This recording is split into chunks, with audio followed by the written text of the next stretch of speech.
Okay, so here we're going to go ahead and edit with Pixlr Express. So let me grab the photo I'm on. Now these are specifically with like sunset in the background.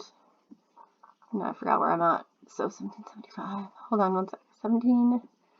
1775. So I'm on, okay, so here's one.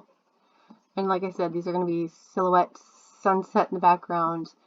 Of course, I did not have a light on her, so what I'm going to do to make this pop and look better is go ahead and use the pop section, but I don't like what it does to the background, so I'm going to bring down the highlights, bring up the shadows a lot more, and highlights down, and then we're going to go ahead and hit smooth. We're going to do a little vignette. I'm going to hit this bloom, apply, and I'm going to go to my presets, food, corn, and I'm going to hit apply. Now I'm liking this a little better than it was for like, you know, dramatic effect. But since there's noise now, I'm going to go ahead and find one of these AI. Either I can use the sharp here or remove noise. I think remove noise is a little bit quicker than the other one for some reason, so I'm just going to let that go. And then it's just going to do a subtle change to make it more smooth, overall good picture. And good to go pretty soon. Here, I'll show you. What I like about Pixlr Express is that a lot of them are presets or easy to adjust. The clarity, the color, the vibrance, the smoothness, the adding of vignette. So it's really very, very easy to use and all online. And they do have a free version too. You can have access to a lot of that as well. You just might have pop-ups like ads and things like that.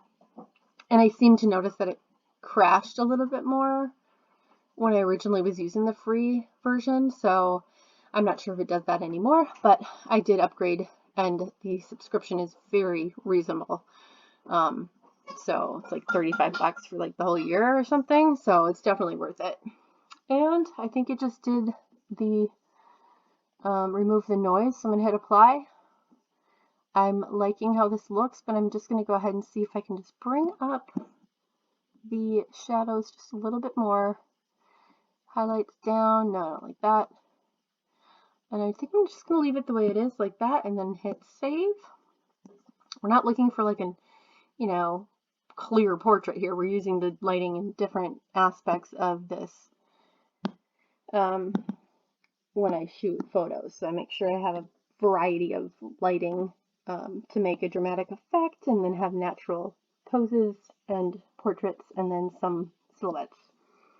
And then now I'm just going to turn this one into black and white quick, which I like to use, their presets, and then adjust it a little bit up in here with maybe bring the shadows up on this one, maybe the whites a little, highlights down again, and expose it a little bit. And we're just gonna just adjust it just to give them a black and white. Again, there we go, save. And there you have it. Again, thank you for your time and watching, and hopefully you can hear this. This is kind of like my first few tries on screenshotting and recording this with my regular laptop, so it sounds muffled, I think. So I don't have a microphone or anything, but thank you for watching, and stay tuned for the next one.